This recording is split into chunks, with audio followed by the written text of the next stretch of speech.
रही है सैयदा करती रही आहू बुका। बिस्मिल्लाहिर्रहमानिर्रहीम। अल्हम्दुलिल्लाहि बारिइल खलाइकिल अजमईन बाइथिल अंबियाइ वल मुरसलीन थुम्मा अस्सलातु वस्सलामु अला अशरफिल अंबिया हबीब कुलूबिना व शफीअ ज़ुनूबिना अबिल क़ासिम मुहम्मद।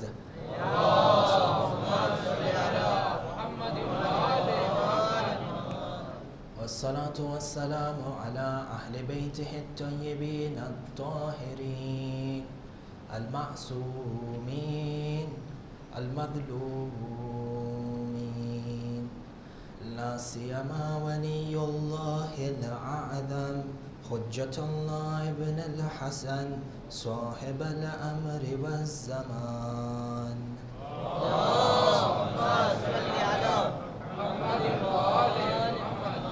रूही व अरवाहिल आलमीन लहुल फिदा व लअनतुल्लाहि अला अअदाइहिम अजमईन मिनल आनि इला क़ियामि यौमिद्दीन।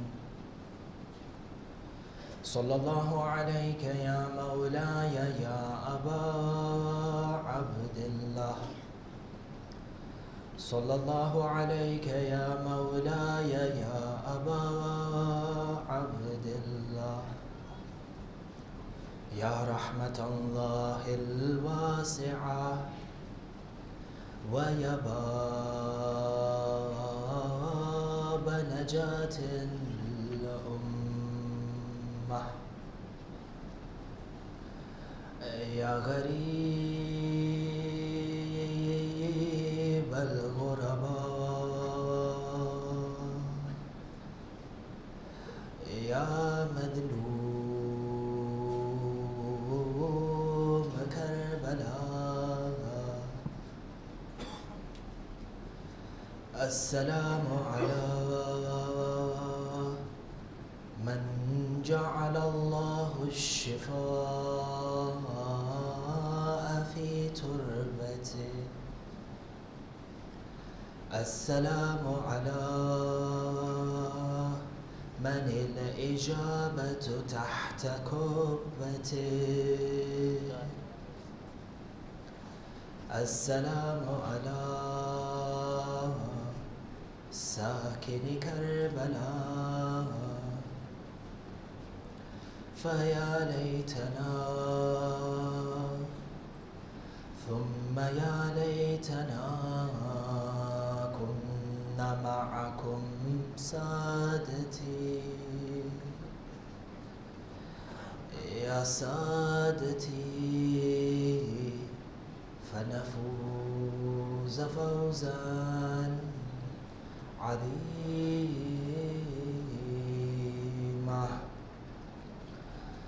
अम्मा बाद क़ाल मौलाना सय्यदुश शुहदा अबी अब्दिल्लाहिल हुसैन सलवातुल्लाहि व सलामुहु अलैहि। अम्मा बाद फ़इन्नी ला अअलमु अंसारन औफ़ा वला खैरन मिन अस्हाबी वला अहल बैत अबर वला औसल मिन अहल बैती फजज़ाकुमुल्लाह अन्नी जज़ाअह। सदक़ल इमाम व आमन्ना बिह।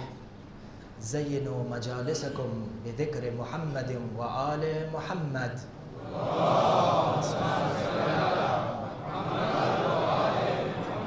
ثانيا لتعجيل الفرج ولشفاء المرضى اللهم صل على محمد.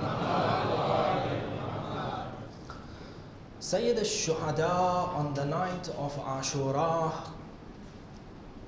faces his companions and his family members and says to them, I do not know of any companions more loyal and more better than you.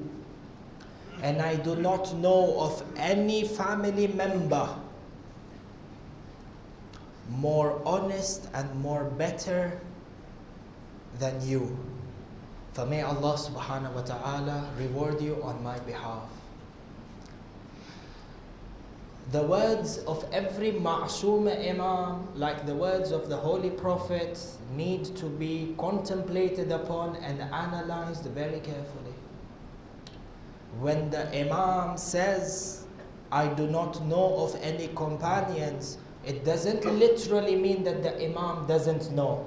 Ihna in our aqidah, we believe that the Prophet and every ma'soom imam, including Sayyida Zahra salawatullahi wa salamuhu alayha,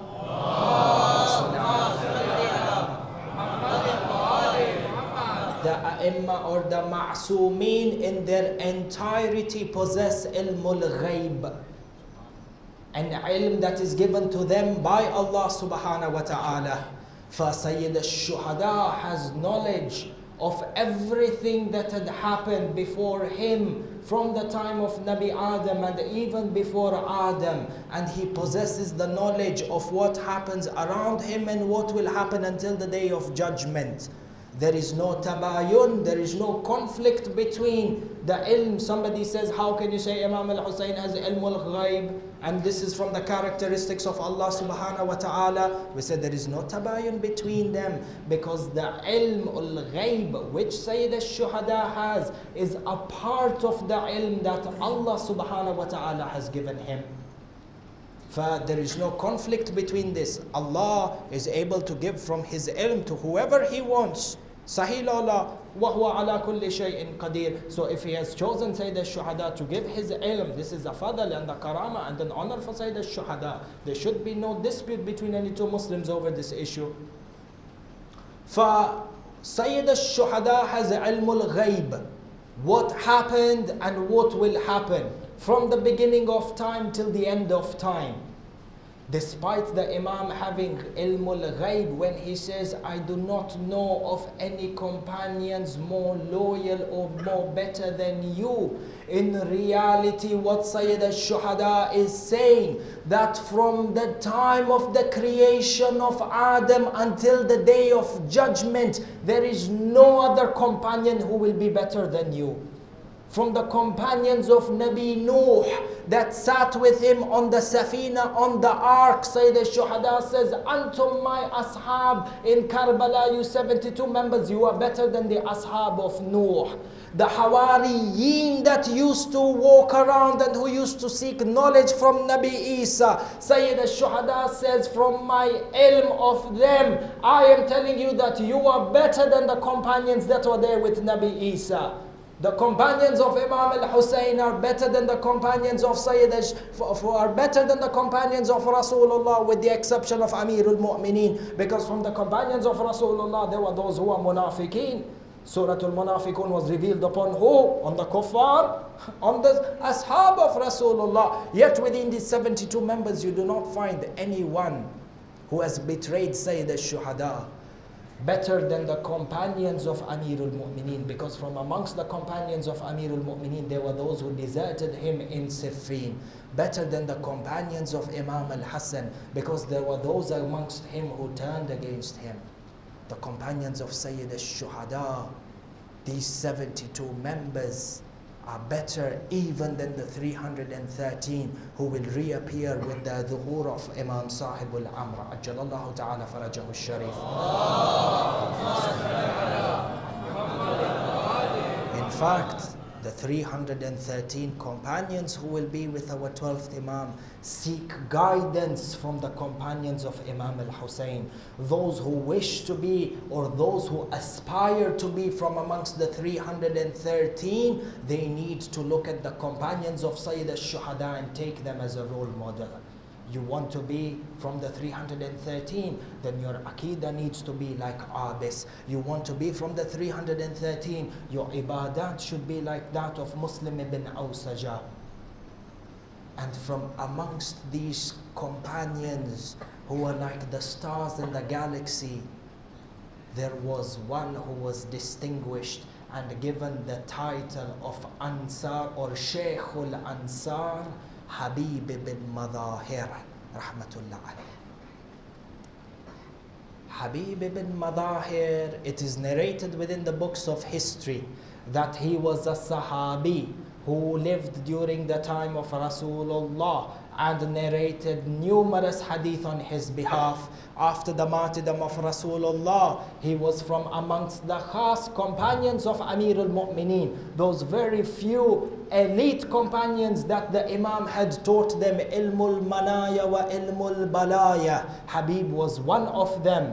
After the martyrdom of Amir al-Mu'mineen, Habib ibn Madahir stayed by the side of Imam Hassan al-Mujtaba, and after Imam Hassan was poisoned, Habib ibn Madahir played an extremely vital role in calling the people of Kufa towards the wilayah of Amir al-Mu'mineen. Upon the death of Muawiyah al-La'in, you will see that Habib ibn Madahir was one of the very few people to write a letter to Imam al-Hussein while he was in Medina. Not even he had left for Mecca. And even other historians say while the Imam had left to Mecca, Habib ibn Madahir was one of the first people to have written a letter to Imam al-Hussein, giving him bay'ah and inviting him to come towards Kufa. In addition to this, when Muslim bin Aqil alayhi salam came to Kufa, Habib ibn Madahir was one of the very first people, together with Abis and Sulaiman ibn Sard, to give their bay'ah to Muslim bin Aqil. Habib ibn Madahir had taken a pledge from Muslim bin Aqil that I will stand by you and I will fight until my blood is shed. Now, when a person reads into history and he looks into the important role and the very active role that Habib ibn Madahir played during the time of Muslim bin Aqil, then a person asks a question. And there are two questions, or there are two ishkals that are raised from the life of Habib ibn Madahir, which inshallah we wish to answer today. The first ishkal, or the first question, the first problem that a person puts forward is, he says, listen, Habibi, from all the majalis that we have heard, we know that Habib ibn Madahir, he wrote a letter and invited Imam Hussein to Kufa. Sahih? Sahih. And then after that, Habib ibn Madahir even gave bay'ah to Muslim bin Aqil. Sahih, sahih. After this, Muslim bin Aqil went out and he fought against Ibn Ziyad on the 8th day of Dhul Hijjah, on the day of Arafah. Muslim bin Aqil comes out in a revolution because Ubaidullah ibn Ziyad al-La'in has left Basra and has now become the governor of Kufa. So before, the governor of Kufa was Nu'man ibn Bashir. Nu'man was a very weak person. So this cabinet reshuffle, if you can say in today's terms, change of position, change of governors, the people of Kufa became shocked. They didn't expect that a person who has a history of terror, such as Ubaidullah ibn Ziyad, will come to Kufa. So when Ubaidullah ibn Ziyad was made the wali of Kufa, the governor of Kufa from the side of Yazid, what happened? Muslim bin Aqil came out in a revolution abruptly, telling the people, 18,000 people, you have given bay'ah to me. 8th of Dhul Hijjah, the day of Arafah, is the day of revolution. 18,000 people together, one of them being Habib ibn Madahir, one of them being Muslim ibn Awsaja, Sulaiman ibn Sard. They all came out, 18,000 people under the leadership of Muslim bin Aqil, and they surrounded the entire Darul Imara. Ubaidullah ibn Ziyad is being held hostage inside his palace. And then he begins to circulate rumors that Yazid has sent a massive army from Sham and it is coming towards Kufa. All of you who have participated in this revolution, when the army of Yazid comes, they will come to your house one by one and they will kill you out of revenge. At this time, what happened? These 18,000 people began to disappear. And they went back on their pledge that they had given to Muslim bin Aqil. So a person asks, what happened to Habib ibn Madahir? Because in the majalis, in the history, we read that when the people began to leave Muslim bin Aqil, when they went back on their pledge, by the time it was Salatul Maghrib, only 10 people were next to Muslim bin Aqil. After he recited Salatul Isha, nobody was behind him. Correct? So a person comes and asks, what happened to Habib ibn Madahir? Why was he not there? Wal ayadu billah, was he also one of them who deserted Muslim bin Aqil? What happened?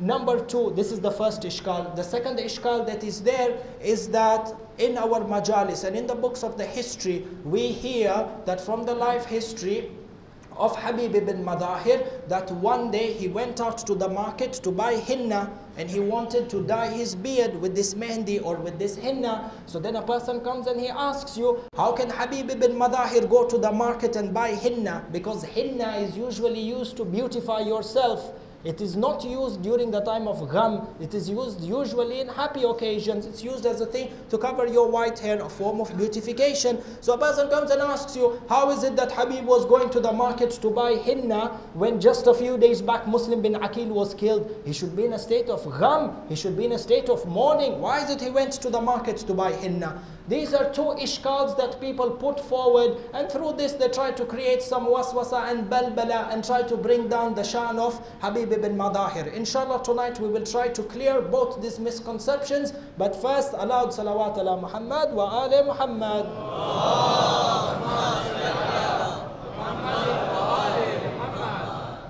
Our first answer. The ishkal is, did Habib ibn Madahir abandon Muslim bin Aqil and then perform tawbah and then catch up with Imam al-Hussein or no? Our answer to this is,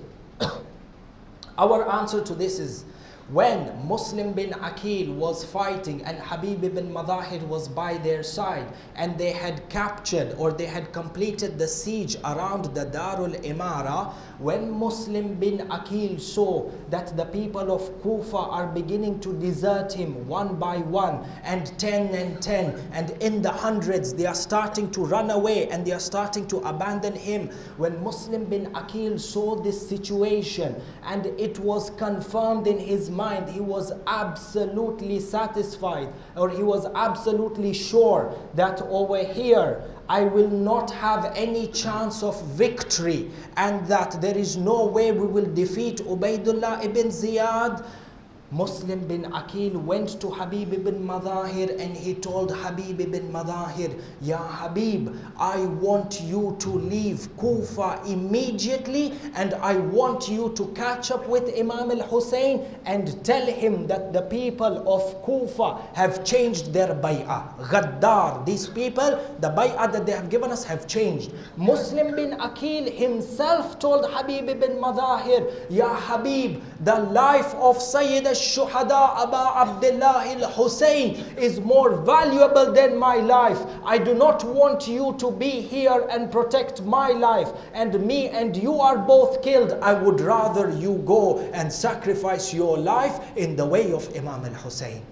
This is the real history. This shows you the daraja of Muslim bin Aqil. Even at this time, he needs somebody to protect him. There is nobody to protect him. He's a gharib in the town of Kufa. The only person that he can count on is Habib ibn Madahir. Yet he tells, Ruhi li ruhi al-Hussein fida. Better for me to die than to die in the way of Hussein. Habib, if you have a choice between defending me and defending Hussein, go to Imam al-Hussein and give him the message that the people of Kufa have betrayed us. This is one answer. The second answer is that when Habib now, his main duty was to disperse from Kufa and catch up with Imam al-Hussein, who was still in Makkah at that time, because Imam Hussein left Makkah on the day of Arafah. So somehow Habib ibn Madahir's job was to catch up with the Imam. As this was the duty of Habib ibn Madahir, the tribe of Habib caught hold of him, the tribe of Bani Asad. And you can say they captured Habib ibn Madahir and placed him under a sort of house arrest. They came to Habib and they said, listen Habib, we know how active you were during the time of Muslim bin Aqil. So long as the public was with you, we supported you. Now the public is not with you. We do not want that tomorrow, when the affairs have become stable and Ibn Ziyad comes to punish and comes to arrest all the people who were part of the revolution, we don't want the tribe of Bani Asad in its entirety to be implicated by Ibn Ziyad. We don't want you to be involved in any of this, how we say in Swahili, fujo. So they kept him under house arrest. Now you look over here, Habib is in trouble. One time, on one place, Muslim bin Aqil has told him, I want you to go and give my message to Imam al-Hussein that the people of Kufa have deserted us. On top of this, his tribe has kept him under house arrest. Keep this information with you on the side and we will come back to it. After this, we answered the second ishkal. Why is it that Habib went to the market and was buying henna, beautifying his beard when Muslim ibn Aqil had just been killed? We say to them, when you return back to the older books and the older makatil of Imam, in particular the books of the likes of Allama al-Ha'iri, he says the entire narration is like this. The wife of Habib ibn Madahir sees Sayyida Fatima al-Zahra salawatullahi wa salamuhu alayha.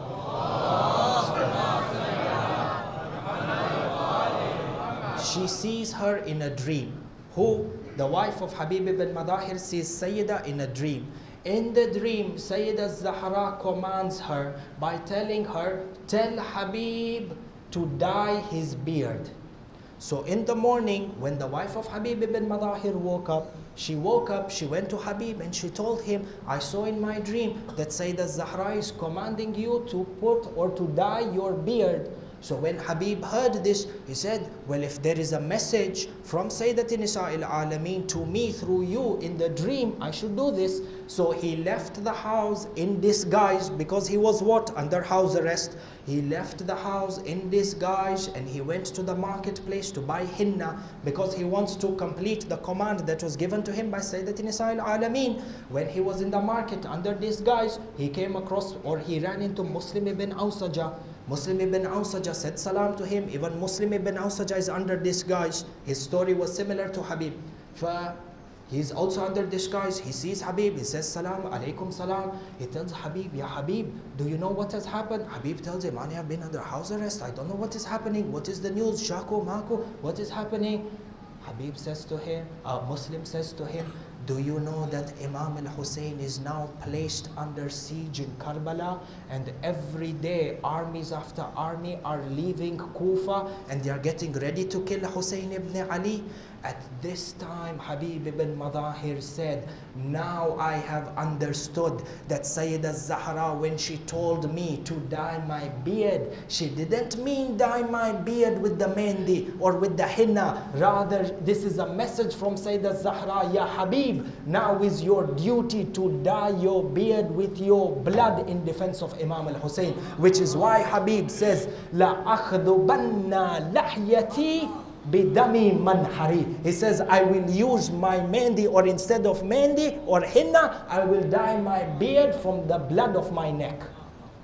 There is a hikmah behind this. There is a reason behind this. People who come and cause waswasa in the minds of people and cause balbala in the minds of people, reduce the sha'an of Habib ibn Madahir, they need to read history carefully. Do you know what is the position of Habib ibn Madahir? Habib ibn Madahir, it is enough for you to know the darajah of Habib ibn Madahir by just looking at the position in which his qabr al-sharif is. Where is Habib buried? Inshallah, Allah subhanahu wa ta'ala give all of us the tawfiq to perform the ziyarah of Sayyid al-Shuhada. Ilahi Ameen. But those of you who have performed the ziyarah of Imam al-Hussein, you will see, when you enter into the Haram al-Muqaddas and you want to perform the ziyarah of Imam al-Hussein, you will find that the qabr of Habib ibn Madahir is a few steps away from the head of Sayyid al-Shuhada. Yani, inta za'ir, when you want to enter to perform the ziyarah of Imam al-Hussein, you first must enter and say salam to Habib ibn Madahir. And when you finish your ziyarah of Imam al-Hussein, when you are coming out, you have to say fi amanillah to Habib ibn Madahir. Yani, when the names are of the zawar of Imam al-Hussein are sent to Jannah, the person standing to register that list is Habib ibn Madahir. Sallu ala Muhammad wa ala Muhammad. لبيك يا حسين. لبيك يا حسين. أحبائي أعزائي.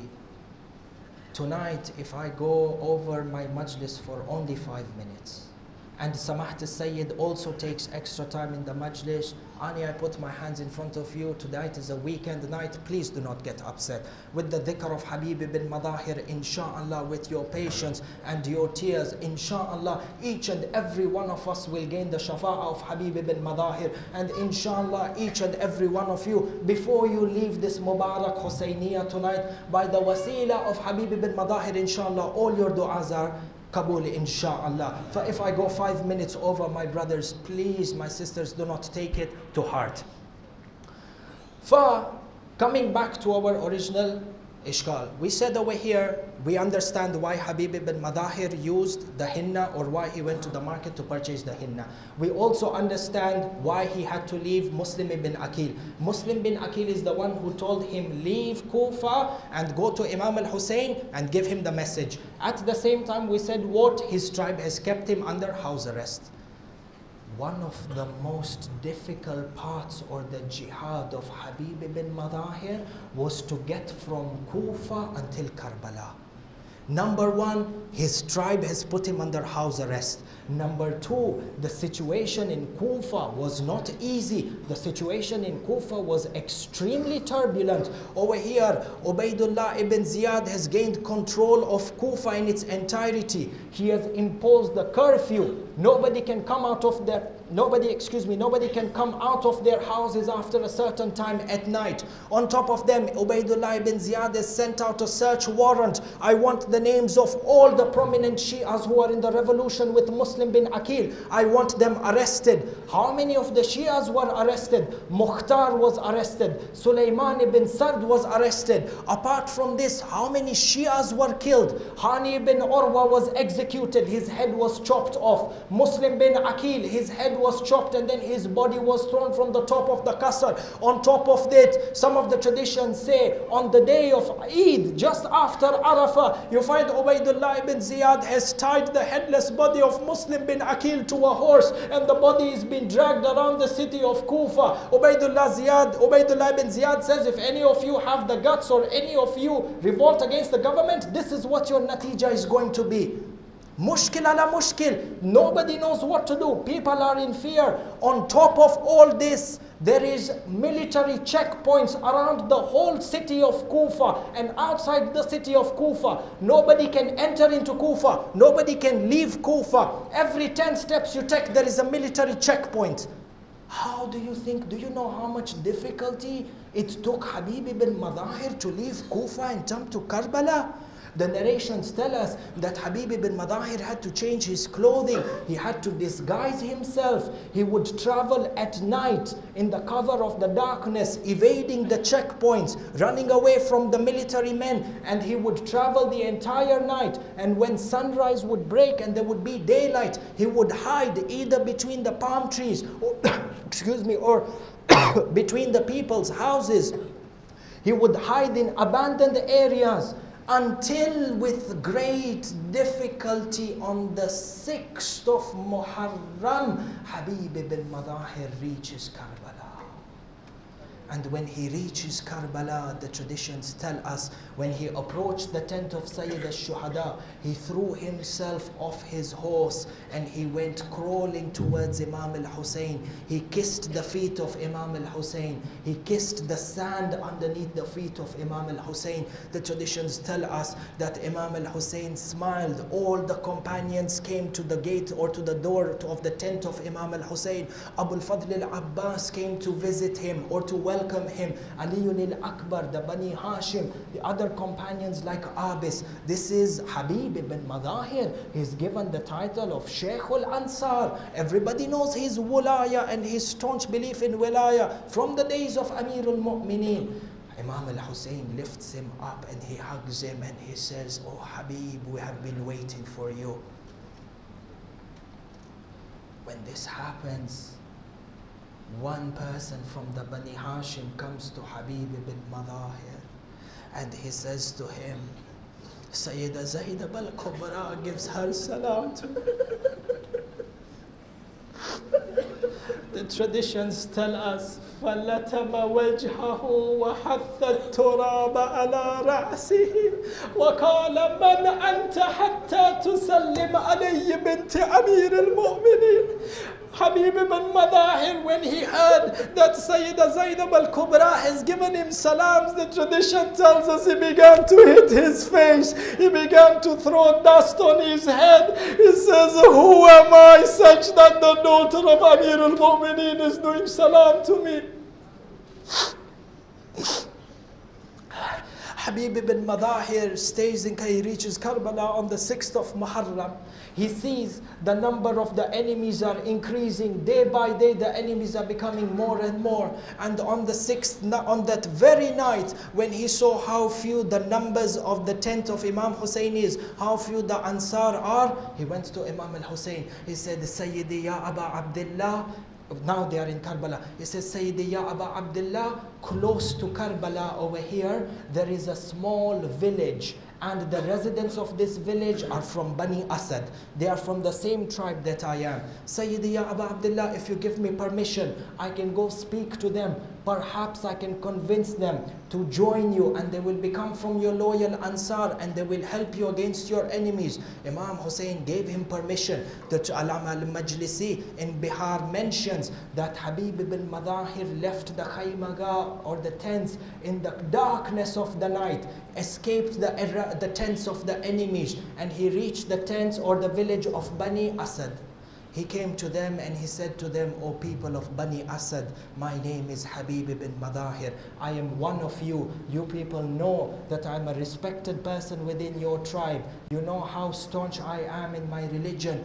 I have come with you with a message, and I have come with you with an opportunity which is better than any other opportunity that a person from your tribe can ever give you. They said, Ya Habib, what is this? He says, I call you towards support and towards sacrifice in honor or in defense of Imam al-Hussein. He says, these are the kuffar who have gathered in large numbers, and they have placed the grandson of Rasulullah under siege, and they are willing to kill him. They are ready to kill him. This is the grandson of Rasulullah. There is no one to support him.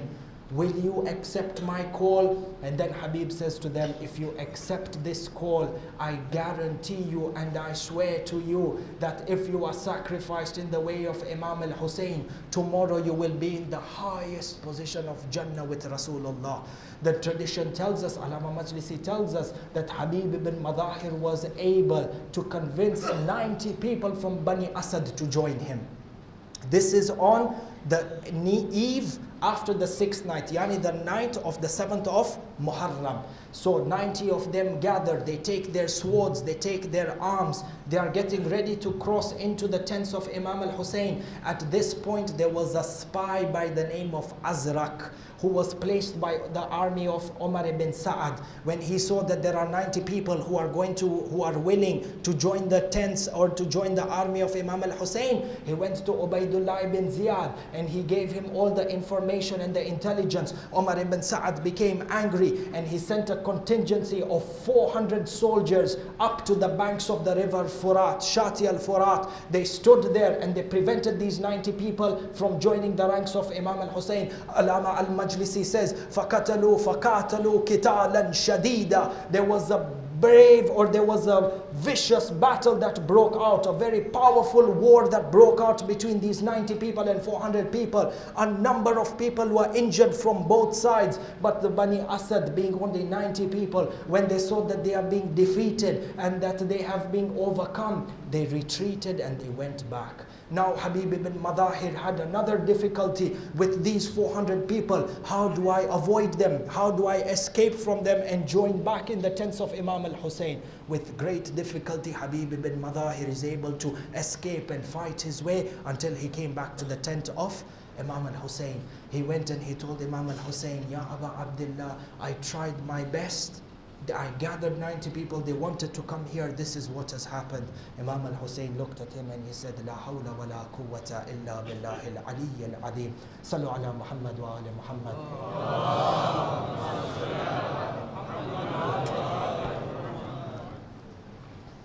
Ahibba'i, Habib ibn Madahir was in the company of Sayyid al-Shuhada from the 6th of Muharram till the day of Ashura and would not leave him.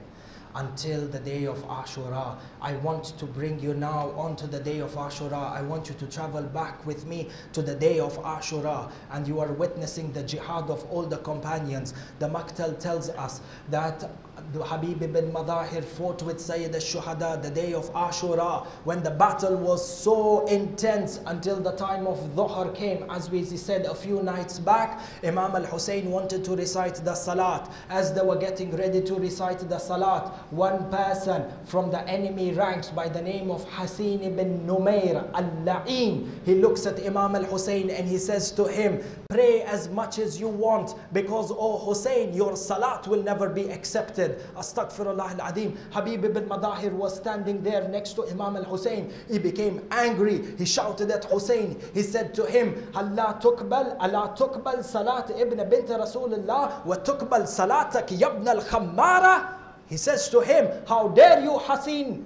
How dare you say that the salat of the grandson of the Holy Prophet is not accepted and your salat will be accepted, and you are the son of a wine drinker?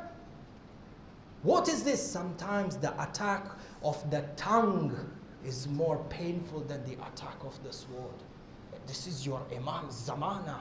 You have the audacity to tell him your salat is not accepted. Habib ibn Madahir got angry and replied back to him. So Hussein says to Habib ibn Madahir, oh Habib, if you are on haqq and you really think you are on the path of Jannah, then come out and face me in a challenge. Habib ibn Madahir looks at Sayyid al-Shuhada. He says to him, Assalamu alayka ya Aba Abdullah. Ana arju an la tankadi salatak wa ana usalli fil jannah wa akra jaddaka wa abaka wa ummaka wa akhaka anka salam. Habib ibn Madahir says to Imam al-Hussein, he says, oh Imam, I do not wish that your salat is past or outside the fadila time. He says, Ya Sayyid al-Shuhada, as for me, I will recite my salat in Jannah, and I will give your salams to your grandfather and to your father Amirul Mu'mineen, to your mother Zahra, and I will give your salams to your brother Imam al-Hassan. Imam al-Hussein looks at Habib and with a lot of grief, with a lot of pain. This is Habib, childhood friend of Sayyid al-Shuhada. Imam al-Hussein gives him permission to go onto the battlefield. The narrations tell us, Allahu Akbar, the jihad of Habib ibn Madahir. The narrations tell us Habib ibn Madahir comes into the battlefield and he begins to recite a poem.